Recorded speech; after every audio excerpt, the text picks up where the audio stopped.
Clinton initiative অনুষ্ঠানে doctor ইউনূসের সঙ্গে মঞ্চে ওঠা তৃতীয় তরুণকে নিয়ে সামাজিক যোগাযোগ মাধ্যমে চলছে আলোচনা সমালোচনা।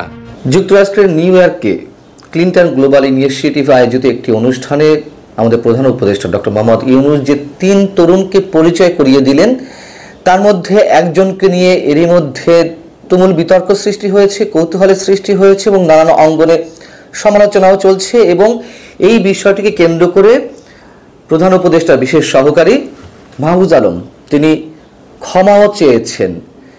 তিনি সেই ব্যক্তিকে অসৎ বলে উল্লেখ করেছেন, রহস্যজনক বলে উল্লেখ করেছেন। কিন্তু কেন, কে সেই তরুণ? মাহফুজ আলমও বা কেন প্রকাশ্যে ক্ষমা চাইলেন তার ফেসবুক স্ট্যাটাসে?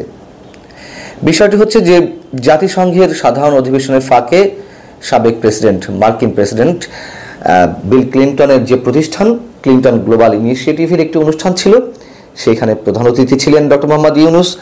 এবং বক্তব্যের এক পর্যায়ে তিনি তার সফর সঙ্গীদের মধ্যে ছাত্র জনতা আন্দোলনের নেতৃত্ব দানকারীদের মধ্যে বা নেতৃত্ব দানকারী হিসেবে তরুণদের মঞ্চে ডাকেন।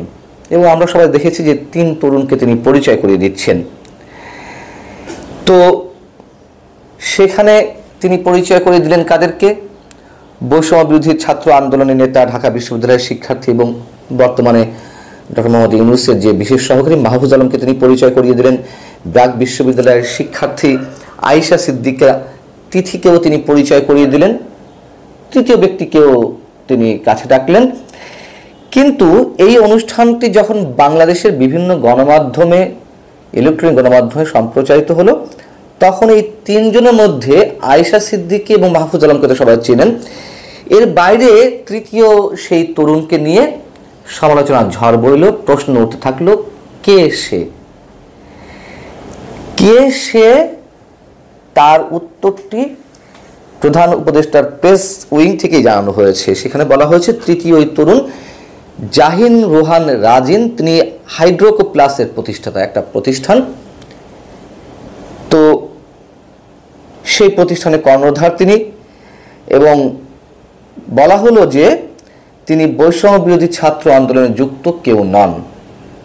আমেরিকা সফররত ডক্টর ইউনূস তার বন্ধু, ব্যক্তিগত বন্ধু, সাবেক মার্কিন প্রেসিডেন্ট বিল ক্লিন্টনের সংগঠন ক্লিন্টন গ্লোবাল ইনিশিয়েটিভের একটা প্রোগ্রামে বাংলাদেশের গণঅভ্যুত্থান নিয়ে, গণঅভ্যুত্থান রিভলিউশন বলেছেন, মানে বিপ্লব বলছেন, এটা নিয়ে কিছু কথা বলেছেন এবং এগুলো এক ধরনের বিতর্ক তৈরি করছে।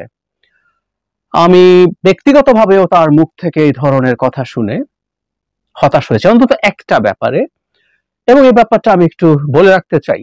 আমি ব্যক্তিগতভাবে মনে করি, এবং এই দেশের রাজনীতি তার চাইতে অনেক বেশি দিন অবজার্ভ করার সূত্র থেকে বলছি, ডক্টর ইউনূস গ্লোবালি এত গুরুত্বপূর্ণ এবং এত ব্যস্ত একজন মানুষ। এই দেশে গত 1 থেকে 1.5 দশকে কি হয়েছে উনি খুঁটিনাটি জানেন না।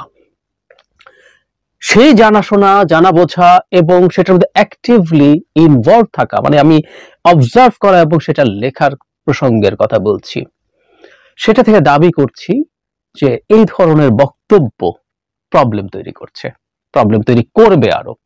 ডক্টর ইউনূস ওই প্রোগ্রামে, বক্তৃতাটা ইউটিউবে পাওয়া যায়, ইংরেজিতে এক্স্যাক্টলি কি বলেছেন প্রথম আলো ট্রান্সলেট করে দিয়েছে, আমি পড়ছি। দেশ গড়তে, নিজেদের গড়তে যে শব্দে, যে ভাষায় তারা কথা বলেছেন তা অসাধারণ। উনি আন্দোলনকারীদের কথা বলছেন। আমি আগে কখনো এভাবে কাউকে কথা বলতে শুনিনি। তারা তাদের স্বপ্ন বাস্তবায়নের কাজ করতে প্রস্তুত। দয়া করে তাদের সাহায্য করুন, সমর্থন করুন, তাদের স্বপ্ন যেন সত্য হয়। আমরা একসঙ্গে এই দায়িত্ব নিতে পারি, এই স্বপ্ন পূরণে আপনি আমাদের পাশে থাকবেন, ক্লিন্টনকে বলছেন। তারপর তিনি 3 জন তরুণকে ডেকে আনেন। শোনা যায় একজন নাকি ঢুকে গেছে, একজন নাকি ডাকা হয়নি, যেহেতু এই আলোচনা দরকার নেই। উনি তাদেরকে দেখিয়ে বলেন, তাদের দেখতে অন্য তরুণদের মতোই মনে হয়, আপনি তাদের আলাদা করে মনে রাখতে পারবেন না, কিন্তু আপনি যখন তাদের কথা শুনবেন, তাদের কাজ দেখবেন, কেঁপে উঠবেন। তারা পুরো দেশকে নাড়া দিয়েছেন। এরপর এই জায়গাটা খেয়াল করি, গুরুত্বপূর্ণ। এই আন্দোলন খুব পরিকল্পিতভাবে চালিয়ে নেওয়া হয়েছে, মানে অগোছালো ভাবে নয়, কিছুই এমনিতেই হয়নি। এটি খুব গোছানো ছিল, এমনকি লোকজন জানতেন না কারা আন্দোলনে নেতৃত্ব দিচ্ছেন। তাই আপনি একজনকে ধরে ফেলে বলতে পারবেন না ঠিক আছে আন্দোলন শেষ। তারা যেভাবে কথা বলেছেন তা সারা বিশ্বের তরুণদের অনুপ্রেরণা যোগাবে। আমরা নতুন বাংলাদেশ গড়তে চাই। আন্দোলন পরিকল্পিতভাবে হয়েছে কিনা, এরকম আন্দোলন যেভাবে বাংলাদেশের গণঅভ্যুত্থানটা হয়েছে এবং শেষ পর্যন্ত শেখ হাসিনার পতন হয়েছে, সেটা পরিকল্পিতভাবে হওয়া সম্ভব কিনা, এখানে যে পরিমাণ ইফস অ্যান্ড বাটস আছে, আমি একটা ভিডিও করেছিলাম সেটা নিয়ে। আমি এই ভিডিওটা মন্তব্যে দিয়ে দিব এই কয়েক সপ্তাহ আগেই, কারণ তখনও একটা ইস্যু নিয়ে আলোচনা শুরু হয়ে যায়। সেই ইস্যুটাই ইনফ্যাক্ট ডক্টর ইউনূস এনেছেন এবং উনি ওনার সর্বোচ্চ জায়গা থেকে এবং উনি আমেরিকার মাটিতে এটাকে তার জায়গা থেকে বৈধতা দিয়েছেন, তার জায়গা থেকে এন্ডোর্স করেছেন, অ্যাটলিস্ট বলবো। এটা একটা সোশ্যাল মিডিয়া বেসড এক ধরনের আলোচনা ছিল, কিন্তু চিফ অ্যাডভাইজার যখন এই কথাটা বলেন এটাকে নিশ্চয়ই গুরুত্ব দিতে হবে। উনি কি বলেছেন? উনি বলছেন মাহফুজ আব্দুল্লাহ সম্পর্কে। আমরা যে কথাটা বললাম যে তিনজন, মাহফুজ আলম বলে পরিচিত, মাহফুজ আব্দুল্লাহ বলেও সম্ভবত পরিচিত, ছাত্রদেরকে ডাকা হয়, তখন তিনি কিছু বলতে বলতে ওই যে ছাত্রদের উদ্দেশ্যে কথাগুলো বলেছেন, তারপর তিনি মাহফুজকে সামনে এগিয়ে দিয়ে ডক্টর ইউনূস বলেন ওনার হাত ধরে, গণঅভ্যুত্থানের পেছনের কারিগর মাহফুজ। যদিও মাহফুজ সবসময় বলে সে একা নয়, আরো অনেকে আছে, যদিও সে গণঅভ্যুত্থানের পেছনের কারিগর হিসেবে পরিচিত।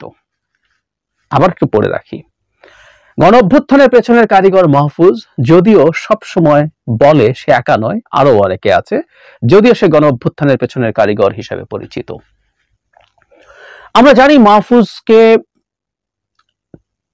তিনি নিজে ক্লেম করার আগেও কেউ কেউ মাস্টার মাইন্ড এই ধরনের কথাবার্তা বলতে শুরু করেছেন এবং তাকে একক নেতৃত্ব হিসেবে, মানে যাদেরকে ছাত্র সমন্বয়কদেরকে আমরা সামনে দেখেছি তাদের পেছনে থাকা মূল ব্যক্তি হিসেবে তাকে পরিচয় করিয়ে দেওয়ার চেষ্টা ছিল। এবং জনাব মাহফুজের একটা ভিডিও এর পরে ছড়িয়ে পড়ে যেখানে রিডিং বিটুইন লাইনস, আমরা একটু কথাবার্তা বুঝি টুঝি, আমরা ভুল বুঝি, আমাকে ভুলভাবে কোট করা হয়েছে তা না, তিনি এই ধরনের ক্লেম করেছেন। এটা তার ওই বক্তব্যে ছড়িয়ে পড়া একটা ভিডিও আমরা অনেকেই দেখেছি।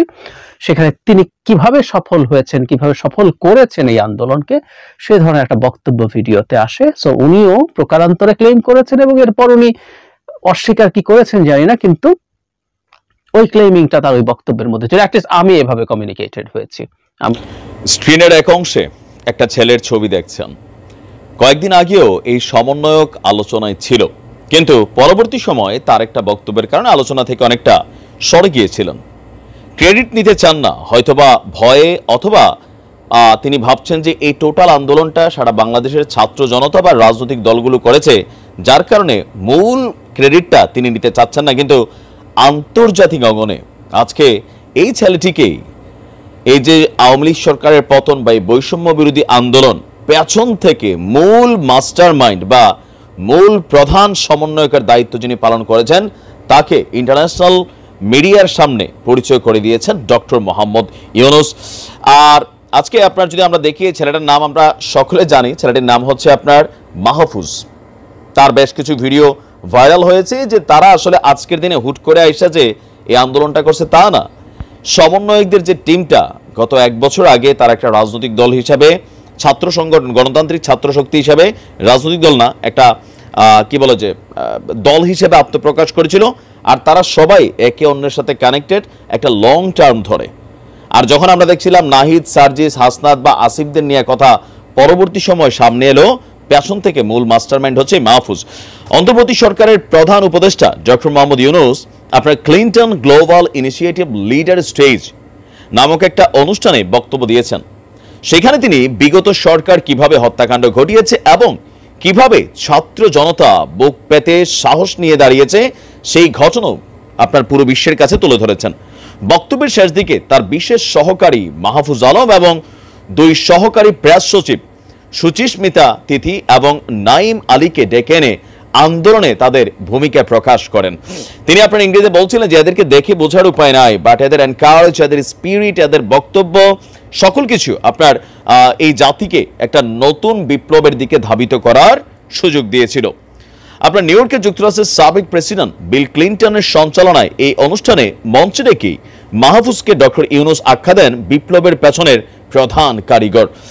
দর্শক, বৈষম্য বিরোধী ছাত্র আন্দোলনের লিয়াজু কমিটির একজন হচ্ছেন সমন্বয়ক মাহফুজ আলম, যিনি মাহফুজ আব্দুল্লাহ নামেও পরিচিত। আন্দোলনের নেপথ্যে থেকে খুবই গুরুত্বপূর্ণ সিদ্ধান্ত গ্রহণে অংশ নেওয়ার জন্য তিনি আলোচনা ছিলেন। বর্তমানে তিনি প্রধান উপদেষ্টা ডক্টর মোহাম্মদ ইউনূসের বিশেষ সহকারী। তো এখানে আপনার আমাদের ডক্টর ইউনূস যখন কথা বলছিলেন তখন মাহফুজ খুবই লজ্জিত ছিল বা অনেকটা সেলুট দিয়েও আপনার যারা সামনে ছিল তাদেরকে কি বলা হচ্ছে অভিবাদন জানিয়েছে। তো তিনি বলছেন মাহফুজদেরকে নিয়ে যে তাদেরকে দেখতে অন্য তরুণদের মতন মনে হলেও আপনি যখন তাদের কাজ দেখবেন, বক্তব্য শুনবেন, আপনিও অবাক হবেন। তারা সারা দেশকে নাড়িয়ে দিয়েছে, অনেক কিছু হয়েছে, কিন্তু তারা তাদের বক্তব্য ত্যাগ কিংবা কমিটমেন্ট থেকে পিছিয়ে যায়নি। তাদের বক্তব্য, আপনারা চাইলে আমাদেরকে হত্যা করতে পারেন, কিন্তু আমরা পথ ছেড়ে যাব না।